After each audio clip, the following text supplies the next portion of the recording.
April মাসের পারফরম্যান্সের ভিত্তিতে আইসিসির মাস সেরা ক্রিকেটারের দৌড়ে জায়গা করে নিয়েছেন বাংলাদেশের মেহেদী হাসান মিরাজ। জিম্বাবুয়ের বিপক্ষে 2 ম্যাচের টেস্ট সিরিজে ব্যাটে বলে দুর্দান্ত পারফরম্যান্সে আইসিসির এপ্রিল সেরার তালিকায় জায়গা করে নেন তিনি।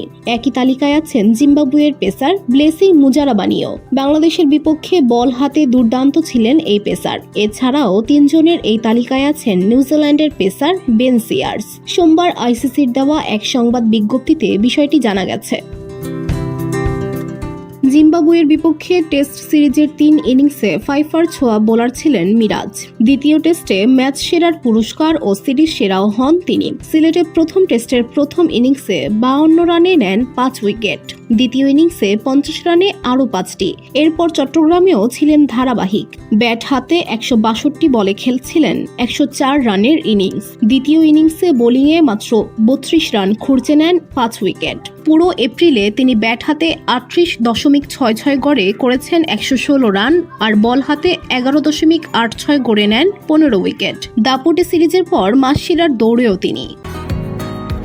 বসুন্ধরা, উত্তরা, বনশ্রী, কুড়িল ও বাড্ডা সহ রাজধানীর বিভিন্ন স্থানে অভিজাত ও অত্যাধুনিক মানের ফ্ল্যাট কেনার এক নির্ভরযোগ্য প্রতিষ্ঠান pleasant properties limited.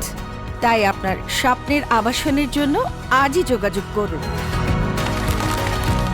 Pleasant properties limited, where destiny matches eventually. জিম্বাবুয়ের মুজারাবানিও ছিলেন সেরা ছন্দে। সিলেটে বাংলাদেশের বিপক্ষে প্রথম ইনিংসে 6 উইকেট নেন তিনি। পুরো সিরিজে 39.2 ওভারে 122 রান খুঁড়ছে তার শিকার 9 উইকেট। আর কিউই পেসার সিয়ার্স পাকিস্তানের বিপক্ষে ওয়ানডে সিরিজে 18.2 ওভার বোলিং করে নেন 10 উইকেট। এর মধ্যে সেরা বোলিং ফিগার ছিল 34 রান খুঁড়ছে 5 উইকেট। মিরাজ ও মুজারাবানির সঙ্গে মাস সেরার দৌড়ে আছেন তিনিও। সমর্থক ও বাছাইকৃত সংবাদকর্মীদের ভোটের মাধ্যমে নির্বাচিত হবেন এপ্রিল সেরা খেলোয়াড়। VOD Bangla news desk.